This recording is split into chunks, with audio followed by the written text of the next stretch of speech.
Merhabalar efendim, YouTube kanalıma hoş geldiniz. Günün hangi saati beni izliyorsanız hepinize selamlar arkadaşlarım. Bugün çok heyecanlıyım. Neden? Çünkü bugün birlikte aile dizisini yorumlayacağız, ilk bölümünü. Yani şunu diyebilirim, Kral ve Kraliçe ekranlara geri döndü diyebilirim. Gerçekten efsane bir başlangıç yaptı. Nazar da değdirmek istemiyorum bu şekilde konuşup. Umarım bu şekilde devam eder. Sonrasında senaryo nasıl izleyecek elbette hep birlikte göreceğiz ama bu yorumlamayacağımız, nasıl gidecek hakkında fikir sahibi olamayacağımız anlamına asla tabii ki de gelmiyor. Bu videoda arkadaşlar diziyi yorumlayacağız. Dizinin alt metnini yorumlayacağız. Çünkü gerçekten altı dolu bir yapımla geldi iki oyuncu da. Zaten Serenay Sarıkaya ve Kıvanç Tatlıtuğ için bile izleyebilirdim bu diziyi ama yapım, senaryo, genel olarak kadro harika. İşte Nejat İşler'i çok izlemek istiyorduk uzun süreden beri televizyonda. O var, Levent Ülgen var, Nur Sürer var. Gerçekten kadrosuyla harika bir yapım diyebilirim. Ve birlikte yorumlamaya geçiyoruz. Evet arkadaşlarım, öncelikle size biraz ana karakterlerden bahsetmek istiyorum. Dizimizin başrolü tabii ki Serenay ve Kıvanç'ın rol aldığı karakterler Devin ve Aslan arkadaşlar. İkisi de yani dizinin alt metninde aslında iki tane psikolojik ailesinden kaynaklı psikolojik sorunları olan bir çiftin ilişkisini anlatıyor ama yani aileler, yani özellikle Soykan ailesi zaten Aslan Soykan olarak geçiyor. Yani Aslan ailesinde ciddi anlamda bir psikolojik travma söz konusu, Devin'in de aynı şekilde ama biraz da Aslan'ın ailesine yönelecek. Yani senaryo biraz daha orada dönecek zaten. Bunu birlikte görebiliyoruz. Şunu diyebilirim arkadaşlar. Aslan Bey'imiz, Aslan Soykan tabii ki de havalı bir soy isim mutlaka biliyorsunuz olması lazım. Ama yani şunu diyebilirim, Kıvanç Tatlıtuğ ve gözleri olarak geldiği için dizide kesinlikle yani bu konuda hiçbir eleştiride bulunmayacağım. Zaten Kıvanç Tatlıtuğ'un oyunculuğuyla ilgili de hiçbir şekilde hiçbirimiz olumsuz bir şey zaten söyleyemeyiz arkadaşlar. Burada Aslan biraz daha narsist bir karakter olarak dizide işleniyor. Narsistlikten biraz artık hepimiz zaten biliyoruz. Çok fazla gündeme geldi bu konu ama dünyanın kendi etrafında döndüğünü düşünen, her şeyin en iyisini hak eden, kadınlara özellikle hani bir kadının mesela bir narsist bir erkeği terk etmesi oyuncağı elinden alınmış gibi. Yani terk edilemez. Aslan asla terk edilemez gibi. Hani narsistlik daha doğrusu asla terk edilemez şeklinde yorumlanabiliyor ama burada tabii ki de Devin'e çok kuvvetli bir aşk yaşıyor. Çünkü bir de şunu çok sevdim arkadaşlar. Ya uzatmadılar. Birinci bölümde ilişkiyi direkt başlattılar. Yani biz 10 bölüm boyunca bunların ilişkisi başlıyor mu, başlayacak mı? İkisi de birbirine yavaş yavaş aşık olacak, gidecekler, gelecekler. İşte ilk öpüşme direkt zaten gerçekleşti. Üzerine kafa atmaya kadar girdi zaten senaryoda. Bu arada 40 yıl düşünsem yani Serenay Sarıkaya'nın dizide Kıvanç Tatlıtuğ'a kafa atacağı bir sahnenin çekileceği aklıma gelmezdi. Harika bir düşünce, efsane bir yapım. En azından sıradanlıktan ya bir tık çıktı yani, çünkü 10 bölüm boyunca biz bunların ilişkisinin başlamasını izlemedik. Direkt birinci bölümde ilişkiyi sevgili yaptılar çifti. Bence harikaydı. Hiç uzatmadılar. Hiç, bir de şunu fark ettim arkadaşlar. Tadını kaçırmadan çekmişler birinci bölümü. Yani hiçbir olayın tadı kaçmadı. Yani 3'e 5'e 10'a uzamadı. Direkt konuya bodoslama tabiri caizse bodoslama girdikleri bir bölüm oldu. Yani bu benim en çok hoşuma giden şey oldu diyebilirim. Aslan burada tabii ki narsist bir gencimiz. Umarım hani çok fazla narsistlik, yani çok karanlık, çok daha derin, çok daha kökleri olan bir şey. Zaten ailede de çocukluktan kalma bir travma var zaten. İşte babasından hiç sevgi görmemesi, oğluna aşık bir anne, babadan hiç sevgi görmüyor, oğluna aşık bir anne ile birlikte zaten narsist erkekler genelde bu tip sebeplerden dolayı oluyor. Babası zaten arkadaşlar dizide bu arada intihar ederek hayatını kaybetmiş bir babamız var burada. Aslan'dan biraz bahsettim. Bu arada Aslan'ın burcunu hemen söyleyeyim. Aslan ikizler burcu bir erkeği. Hem narsist hem ikizler. En tehlikelilerden diyebilirim. Şimdi arkadaşlar Aslan'ın ailesine geçelim. Aslan'ın karakterinden biraz bahsettim zaten size. Babası mafya Yusuf intihar ederek hayatını kaybediyor. Aşırı baskın bir annemiz var zaten, Hülya Soykan. Hülya Hanım oğluna tapıyor. Babası Yusuf ise yani oğlunun bir kere bile saçını okşamamış bir baba. Mafya babası bu arada aynı zamanda. Sadece aile babası değil. Pek aile babalığında zaten ilerleyememiş burada. Bunu da görebiliyoruz ama Aslan'ın buradaki rolü arkadaşlar, babasının vefat etmesiyle birlikte Aslan'ın bir abisi var ama oraya da değineceğim. İşleri Aslan'a devrediyorlar. Yani Kıvanç Tatlıtuğ'a devrediyorlar. Ama Aslan babasının kirli işlerinden ayıklanmak istiyor. Yani iş hayatını temiz bir şekilde devam ettirmek istiyor.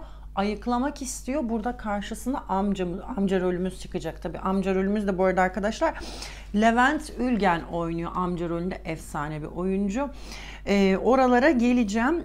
Babasının işlerini, o pis hayatından tamamen arınmak istiyor. Narsist bir karakter, evet, ama kötü bir insan olmak asla istemeyen bir karakter görüyoruz. Zaten başrolümüzde de kötü bir karakteri koymalarını tercih etmezdik zaten hiçbirimiz diyebilirim. Şimdi geçelim biraz da Aslı'nın annesine arkadaşlar. Aslı'nın annesi arkadaşlar Hülya Soykan, söylemiştim zaten, oğluna aşık, oğluna tapan, oğlunun hayatında neredeyse hiç kimseyi istemeyen, zaten burada Devin'le ileriki bölümlerde hatta sürtüşmeleri başladı. İleriki bölümlerde ciddi anlamda aralarının bozulacağını seziyorum. Burada kesinlikle Aslan zaten Devin'in yanında olacaktır. Hiçbir şekilde bu çizgisinden çıkacağını asla düşünmüyorum. Çünkü annesini çok seviyor, evet, ama annesiyle ciddi anlamda da problem yaşıyor. Çünkü kendinin ve ailesinin, yani diğer kardeşlerinin bu şekilde olmasının sebebi babasının yanında aynı zamanda anne faktörünü de görüyor. Ki zaten burada efsane bir cümle geçiyor dizide. Yani gerçekten en beğendiğim cümlelerden biri diyebilirim. Aile bütün kötülüklerin tamamen iyi niyetle yapıldığı yerdir şeklinde. Maalesef gerçek hayatta bu şekilde çok fazla olay, böyle aileler çok fazla var ne yazık ki. Burada dizide bunu altını çizerek söylüyor ki aileden gelen psikolojik problemlerin çok fazla buna dayandığını belirten yani alt metni çok güzel mesajlar veren bir yapım aynı zamanda. Ben en sevdiğim yanı dizinin bu oldu. Gerçekten Kıvanç Tatlıtuğ ve Serenay Sarıkaya'nın yanında, yani yapım olarak, senaryo olarak dizinin en sevdiğim yanı bu oldu diyebilirim. Bu şekilde psikolojik travmalara, problemlere değinmesi dizinin harika. Hülya Hanım'ın eşiyle olan durumu ve kayınvalidesiyle olan durumundan biraz bahsetmek istiyorum. Eşi Yusuf intihar ediyor. Ve eşi Yusuf'un intihar etmesinin sebebi olarak arkadaşlar Cihan Soykan'ı görüyor. Yani büyük oğlu. Cihan Soykan ciddi anlamda psikolojik problemleri olan, babasının vefat etmesiyle birlikte, yani yaklaşık 5 yıl önce olarak geçiyor dizide, babasının vefat etmesiyle birlikte ailesinden uzaklaşan, ciddi psikolojik problemleri olan, tedavi görmesi gerekecek durumda ve karanlık işlerle uğraşan, yani mafyavari işlerle uğraşan tekinsiz bir adam haline dönüşüyor. Ve arkadaşlar babasının doğum gününde, birinci bölümümüzde babasının doğum gününde sadece yemek saatinde eve geliyor. Sanırım burada Hülya Hanım büyük oğlunu neredeyse evlatlıktan reddetmiş, eve dahi almıyor. Babasının doğum gününde neden geliyor? Her yıl babasının doğum gününü aynı şekilde kutluyor arkadaşlar. Çünkü burada Aslan Bey'imizin babaannesi Seher Soykan rahatsızlıkları olan bir babaannemiz var arkadaşlar. Seher Soykan Aslan'ın babaannesi. Aslan'ın kıymetlisi olarak geçiyor burada. Ve babaannesi oğlunun öldüğünü hiçbir şekilde kabullenmiyor. Demans hastası, inatçı, sivri dilli bir babaannemiz var. Tabii ki de Aslan'ın annesi, yani gelini Hülya'nın arası da zaten hiç iyi değil. Burada birinci bölümde bunu göstermişler zaten. Tekrardan Civan'a dönmek istiyorum. Civan'a arkadaşlar Nejat İşler oynuyor. Yani ben çok daha fazla Nejat İşler'in görünmesini, daha fazla rol verilmesini istiyorum. Çünkü Nejat İşler'i izlemeyi o kadar özlemişim ki, yani ben Kerem Çatay zaten dizinin yapımcısı da Ay Yapım. Yani buradan teşekkür edeceğim yani. O kadar çok sevdiğimiz, televizyonda görmek istediğimiz oyuncuyu bir dizide bir araya getirip bize bu seyir keyfini yaşattığı için gerçekten Nejat İşler'i izlemeyi eminim sizler de çok özlemişsinizdir diye düşünüyorum. Çünkü harika bir oyuncu kesinlikle. Bu arada arkadaşlar Hülya Hanım'ın Cihan'ı burada suçlamasının sebebi babamızın daha önceden, yani Yusuf Soykan'ın daha önceden intihar girişimleri oluyor. Zaten psikolojik problemleri var. Bunu bilip sanki buna müdahale etmediğini düşünüyor ve oğlunu bununla suçladığı için aileden tamamen bütün bağlarını, neredeyse bütün bağlarını kesip uzaklaştırmak istediği için sadece İşte yılın belli dönemlerinde, önemli günlerde babaannenin de yemeğe indiği, çünkü akşam yemeği dizimizde çok önemli. Yani yemek sofrasına kesinlikle katılması gerekiyor. Bu zaten klasik Türk dizisi. Zengin ailelerin akşam yemeği sofrasında herkes olmak zorunda yasasının olduğu bir yasayı burada barındırıyor dizimiz.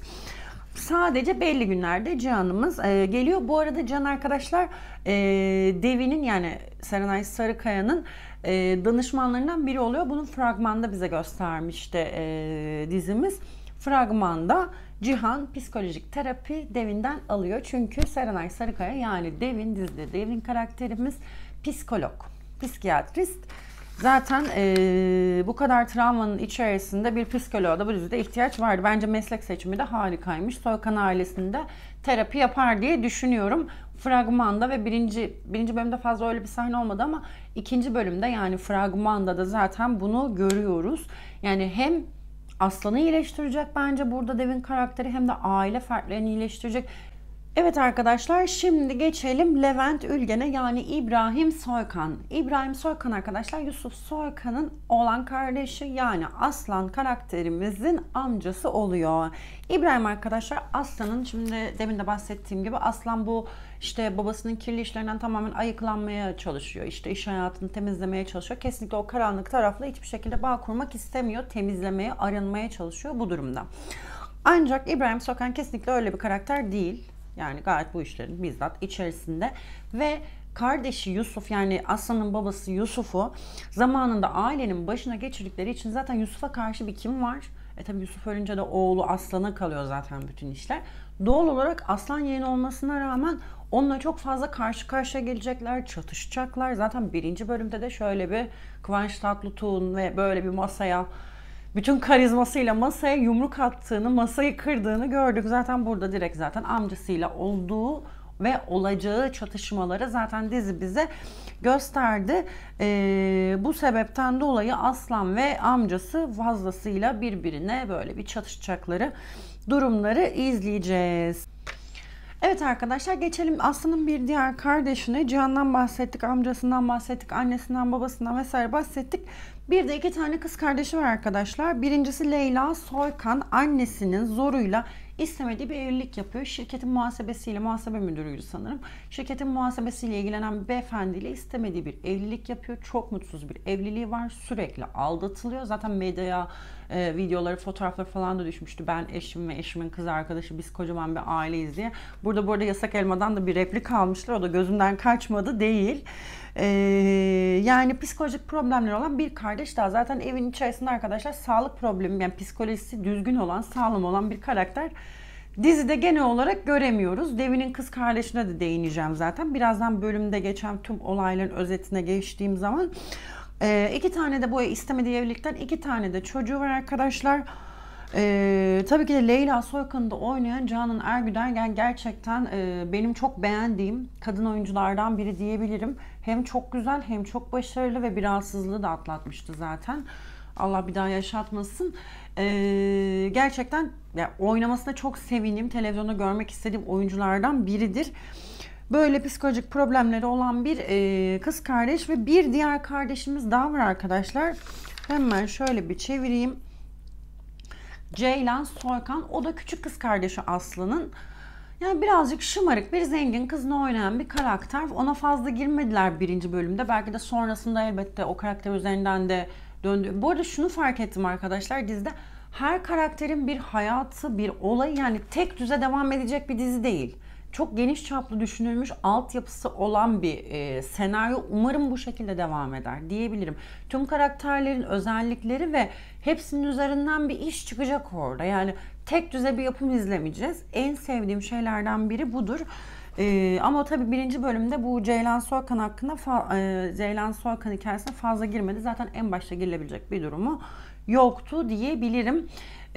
Şimdi geçelim arkadaşlar. Bir de Devin'in kız kardeşi var. Psikolojik problemleri olan, ciddi anlamda ileri boyutta olan bir kız kardeşimiz var. Zaten hikayemiz de böyle başlıyor arkadaşlar. Devin ve Aslan uçakta tanışıyor. Devin kardeşinin hastanede olduğu için, ciddi bir problemi olduğu için hastaneye kaldırılıyor. Buna yetişmek için apar topar İstanbul'dan İzmir uçağına biniyor. Tabii ki de burada da Aslan Bey'imiz amcasıyla görüşmek için İstanbul'dan İzmir'e yolculuk ederken uçakta tanışıyorlar. Devinin o stresle işte oraya buraya dokunması, vurması, aslanın rahatsız olmasıyla uçaktan inince devini yetiştirmek için taksi arıyor, bulamıyor. Aslan tabii ki de centilmen bir beyefendi olduğu için arabasını alıyor. Hastaneye apar topar devinimizi yetiştiriyor. Hastanede kardeşine bakıyor ve hiçbir şey olmuyor. Tabii ki de elbette bir şey var ama hani öyle hayati bir durum olmadığını görünce bir rahatlıyor ve hastaneden çıkıyor. Aslan Bey'imizin arabasına tekrardan biniyor. İşte Aslan orada beğeniyor vesaire. Orada bekliyor devini falan filan. Buradan sonra arkadaşlar Aslan Bey'imiz amcasının yanına gidiyor. Orada böyle bir kavga demeyeyim de bir tartışma vesaire geçiyor. Devin arabada ne hikmetse uyuyakalıyor vesaire. Bu şekilde hikayemiz başlıyor. İşin özeti.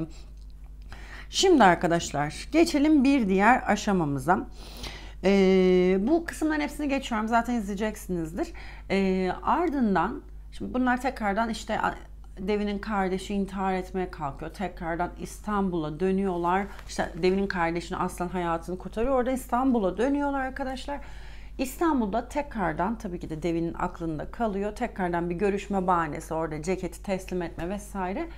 İlk buluşmayı Aslan Bey'imiz teklif ediyor. İlk akşam yemeğinde birden yan tarafta gördüğü düğün eğlencesine katılan çiftimiz düğünde bir güzel eğleniyor, öpüşüyor. İlk buluşma harika geçiyor. Birden çok hızlı konuya giriyor. Zaten en sevdiğim şey bu olmuştu arkadaşlar. Yani konuya birden çok hızlı giren bir dizi. Yani uzatmıyor. En sevdiğim şeylerden buydu ve tabii ki de ilk buluşma sonrası normal ayrılamaz başrollerimiz. Kavga ediyorlar, Devin Aslan'a kafa atıyor vesaire. Hırçın bir kızımız ve mafyavari, delikanlı bir narsist oğlumuz var. Bu şekilde bir dizi bölüm sonuna doğru zaten Devin'li ailesiyle tanışıyor. Neden? Çünkü Hülya oğluna saplantılı bir şekilde aşık bir anne olduğu için Devin'i takip ettirince Aslan da Devin'i tutuyor, eve getiriyor. Bütün aileyle psikolog kızımız tanışıyor. Bu şekilde ufak bir özet geçtim size birinci bölümü arkadaşlar ama kesinlikle izleyin derim. Ben çok beğendim. Karakterler çok iyi, oyuncular çok iyi. Uzun süredir görmek istediğimiz televizyonlarda izlemek istediğimiz oyuncular var dizide. Mutlaka izleyin derim. Benim anlatacaklarım bu kadar. Dizi devam ettikçe zaten bölüm bölüm yorumlayacağız. Spoiler hepsini vereceğim. Bu biraz daha tanıtım şeklinde ve karakterler şeklinde ve tabii ufak bir fikir, diziyle ilgili fikir şeklinde size bu videoyu çekmek istedim. Beni izlediğiniz için teşekkür ederim. Kanala abone olmayı unutmayın. Yorum yapmayı unutmayın. Dizi hakkında görüşleriniz nelerdir? Oyuncular hakkında görüşleriniz nelerdir? Hepsini yorumlara bekliyorum. Ve videolarımdan da anında haberdar olmak isterseniz de zili açmayı unutmayın. Kocaman öpüyorum. Bir sonraki videoda görüşmek dileğiyle. Hoşça kalın.